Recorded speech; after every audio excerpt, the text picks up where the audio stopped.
សួស្តីមិត្តភ័ក្តិទាំងអស់គ្នាឥឡូវនេះខ្ញុំបាទតារាកំពុងតែមានវត្តមានស្ថិតនៅក្នុងពលានយន្តហោះអន្តរជាតិតេជោឥឡូវនេះកំពុងតែត្រៀមធ្វើការហោះហើរទៅកាន់ទឹកដីនៃប្រទេសកូរ៉េ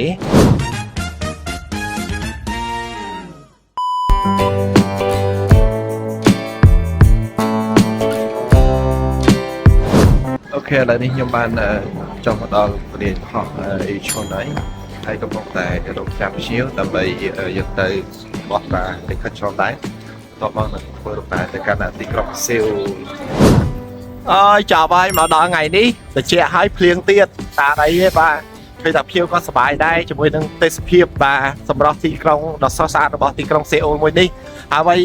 សំខាន់នេះគឺនៅពេលនេះខ្ញុំកំពុងតែឈរនៅខាងមុខព្រះបរមរាជវាំងតែម្ដងតែថ្ងៃនេះយើងអត់មានកម្មវិធីចូលព្រះបរមរាជវាំងទេថ្ងៃបន្ទាប់ទៀតបាទយើងមានកម្មវិធីចូលទៅក្នុងព្រះបរមរាជវាំងជាសកម្មភាពថ្ងៃទី1ដែលបានទៅដល់ទីក្រុងសេអ៊ូលហើយយើងក៏បានចំណាយពេលវេលានៅទីលានទល់មុខនឹងព្រះបរមរាជវាំងនិងនាំភ្ញៀវកិត្តិយសរបស់យើងឡើងទៅកាន់ភ្នំអណាមសាមដែលជាភ្នំមួយមានទីតាំងស្ថិតនៅចំកណ្ដាលទីក្រុងដើម្បីឲ្យគយគន់មើលទេសភាពតាមទីក្រុងសេអ៊ូល360ដឺក្រេតែម្ដងហើយខ្ញុំក៏បានចំណាយពេលវេលាប្រមាណជា10នាទីដើម្បីឡើងតាមកត្រកខ្សែកាបឆ្ពោះទៅកាន់បាទភ្នំអណាមសាមមួយនេះហើយនៅទៅដល់ទីនោះគឺឃើញថាភ្ញៀវគាត់មានភាពសប្បាយរីករាយមែនទែនជាមួយនឹងទេសភាពទីក្រុងសេអ៊ូលទាំងមូលក៏ដូចជាកន្លែងដែលអាចថតរូបបានស្អាតស្អាតជាច្រើនកន្លែងនៅទីនោះផងដែរអ្វីដែលតាក់ទាញមែនទែននោះគឺភ្ញៀវគាត់ក៏បានបាទចំណាយថវិកាតិចតួចដើម្បីគាត់ទិញសោចាក់លេងបាទសរសេរឈ្មោះរបស់គាត់ជាមួយនឹងដៃគូរបស់គាត់ទុកជាអនុស្សាវរីយ៍ហើយខ្ញុំក៏បានថតរូបនៅទីតាំងល្អៗជាច្រើនសម្រាប់ឪពុកគាត់ដើម្បីឲ្យមានការចងចាំមួយល្អនៅក្នុងដំណើរកម្សាន្តទៅកាន់បាទទីក្រុងសេអ៊ូលនៃប្រទេសកូរ៉េខាងត្បូងនេះផងដែរនេះគឺជារូបភាពទូទៅអំពីភ្នំអណាមសាមតែបងប្អូនទាំងអស់គ្នាអាចទស្សនាលេងកម្សាន្តបើសិនជាមានផែនការចង់ចូលមកលេងប្រទេសកូរ៉េកុំភ្លេចសោះភ្នំអណាមសាមដែលជាភ្នំមួយដែលយើងអាចមើលទេសភាពទីក្រុងសេអ៊ូលបានគ្រប់ជ្រុងផ្នែកទាំងអស់ម្ដង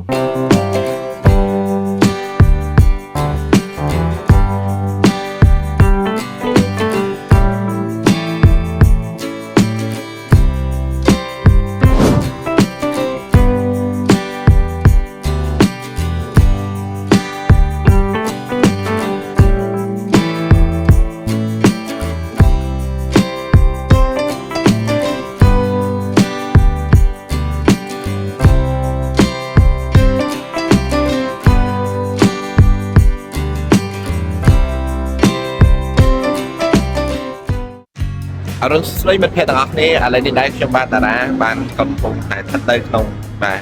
ទីក្រុងសេអ៊ូលហើយថ្ងៃនេះគឺជាថ្ងៃទី2បាទនៃដំណើរកម្សាន្តរបស់យើងខ្ញុំមកកាន់ទឹកដីនៃប្រទេសកូរ៉េខាងត្បូងនេះអញ្ចឹងថ្ងៃនេះយើងមានដំណើរកម្សាន្តពី3កន្លែងដែរដែលជូនបងតែជាភ្ញៀវកិត្តិយសទៅទស្សនាកម្សាន្តនោះគឺយើងទាំងទៅកោះណាមីក៏ដូចជាបាទសួនបាសីដែលនៅជិតនឹងទីនោះផងដែរអូខេឥឡូវនេះខ្ញុំបានមកដល់កោះណាមីហើយប៉ុន្តែយើងអត់បានឆ្លងទេបាទនេះជាភ្ញៀវកិត្តិយសរបស់ខ្ញុំបាទអូខេឥឡូវជូនពួកបងទៅកោះណាមីបាទ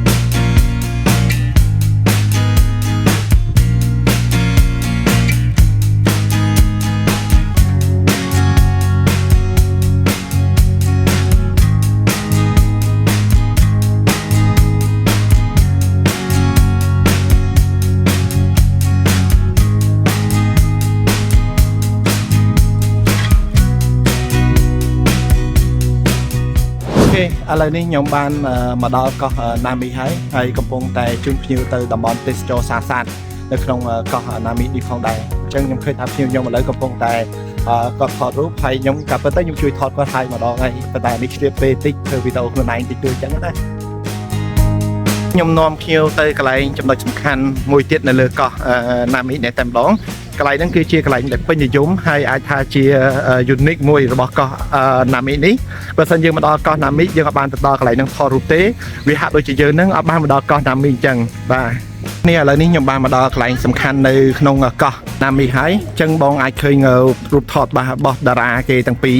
ដែលធ្វើឲ្យកោះនេះល្បីបាទហើយនេះគឺជាប្លង់កន្លែងមួយទៀតដែលយើងអាចថតរូបបានដែលមានដើមស្រល់បាទដោះតម្រាំគ្នាជាជួរតែម្ដងបាទអូខេឥឡូវនេះដល់ពេលដែលពួកខ្ញុំត្រូវចេញពីកោះណាមីដើម្បីទៅទទួលទានអាហារថ្ងៃត្រង់ហើយបន្ទាប់មកយើងនៅមានកន្លែងលេងកម្សាន្តមួយទៀតទម្រាំតែយើងត្រឡប់ទៅកាន់សេអ៊ូលវិញបាទ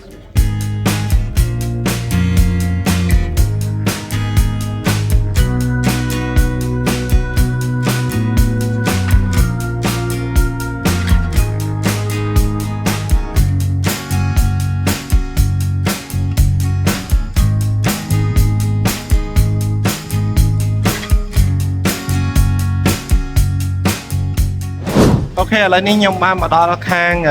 សួនសត្វម្ដងបាទហើយមិញហ្នឹងយើងនៅកន្លែងសួនផ្កាតែកន្លែងទៅជាប់ថតរូបឲ្យភ្ញៀវទៅអត់បានថតវីដេអូនៅខាងក្នុងនោះប្រហែលទេឥឡូវនេះមកដល់កន្លែងសួនសត្វវិញម្ដង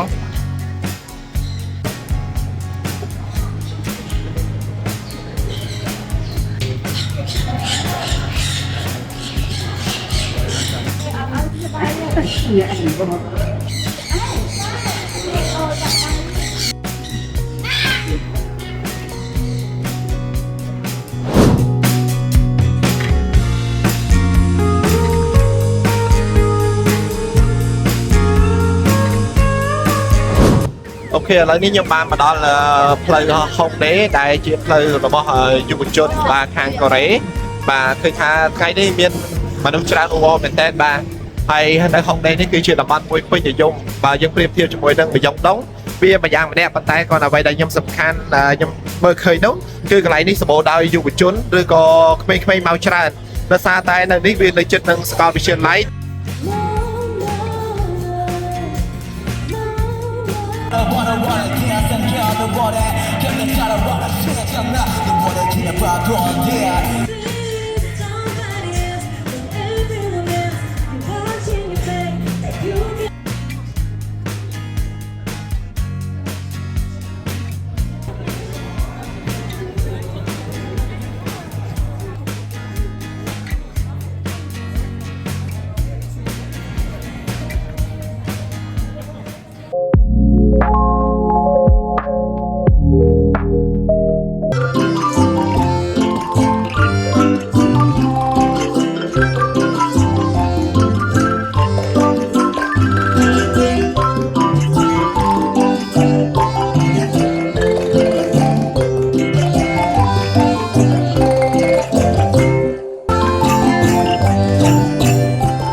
ឥឡូវនេះខ្ញុំបានជូនភ្ញៀវរបស់ខ្ញុំមកកន្លែងសួនសត្វដើម្បីមើលសត្វតោហើយសត្វខ្លាចំណាយពេលគួរសមដែរបងប្រហែលជាជិត40នាទីមកតបានមកដល់ទីតាំងមួយនេះបាទអូខេ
ឥឡូវនេះខ្ញុំបានជូនភ្ញៀវមកញ៉ាំបាទអាហារពេលថ្ងៃហើយអាហារថ្ងៃនេះគឺយើងញ៉ាំតែជាង10ដងបន្តិចដោយសារតែលើកនេះគឺយើងញ៉ាំលក្ខណៈជាអាហារ buffet sushi ទាំងមានម្ហូបច្រើនមែនទែននៅទីនេះហើយឃើញថាភ្ញៀវក៏មានភាពសប្បាយរីករាយទាំងអស់នេះគឺជាការរៀបចំរបស់ខាងក្រុមហ៊ុន Royal Pop ជូនដល់ភ្ញៀវកិត្តិយសរបស់យើងនៅក្នុងដំណើរកម្សាន្តមកកាន់ទឹកដីនៃប្រទេសកូរ៉េលើកនេះអូខេឥឡូវនេះខ្ញុំបានមកដល់ទីក្រុងសេអ៊ូលវិញហើយកម្មវិធីបន្ទាប់ពីអាហារពេលថ្ងៃហ្នឹងគឺយើងនឹងចូលទៅព្រះបរមរាជវាំងប៉ុន្តែមុនចូលព្រះបរមរាជវាំងហ្នឹងគឺយើងត្រូវមកស្លៀកពាក់បែបប្រពៃណីរបស់កូរ៉េគេហៅថាហាត់មុខហ្នឹងបាទឥឡូវជូនភ្ញៀវមកដល់ហាងហើយកំពុងរៀបចំដូរសម្លៀកពាក់បាទអូខេខ្ញុំដូរសម្លៀកពាក់ហើយបាទមកហាងថ្មីតិច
អូខេឥឡូវនេះខ្ញុំបានជូនភ្ញៀវបាទកិត្តិយសរបស់យើងមកទស្សនាបាទកន្លែងប្រវត្តិសាស្ត្រមួយគឺសារមន្ទីរសង្គ្រាមដែលមានទីតាំងស្ថិតនៅក្នុងប្រទេសកូរ៉េ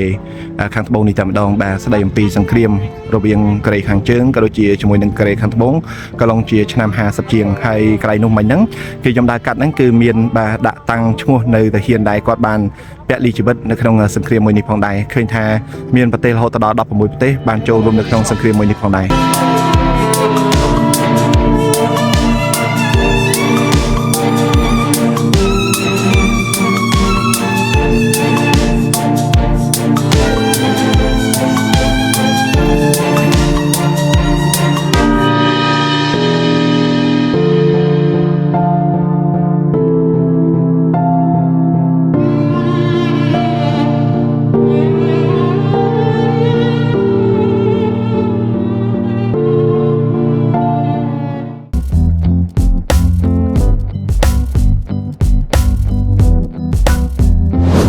มันธรรมดาบ้านในกระเรคือจังมองผลิตฮอกเกย์แต่จะมีการสำแดงไฟๆละโหดบ้าโดยพี่โตยมมนจังคือมีสำแดงใบโบราณน่ะแล้วที่เกย์ใบเปิดไตควันโดมาดอนเนี่ยอ๋อ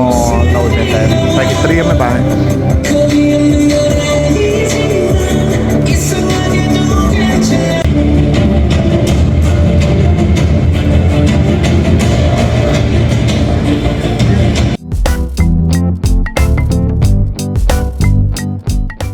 អូខេបងប្អូនអរគ្នាឥឡូវនេះខ្ញុំចិត្តចប់ការងារខ្ញុំ 100% ហើយឥឡូវកំពុងតែដើរទៅកេតដើម្បីត្រៀមហោះហើរទៅកាន់ស្រុកខ្មែរយើងវិញអរគុណមែនទែនសម្រាប់ការទស្សនាវីដេអូរបស់ខ្ញុំតាំងពីដើមរហូតដល់ចប់ហើយបើសិនជាមានមិត្តភ័ក្តិថ្មីៗដែលមិនទាន់ជួយ Subscribe YouTube Channel ខ្ញុំទេ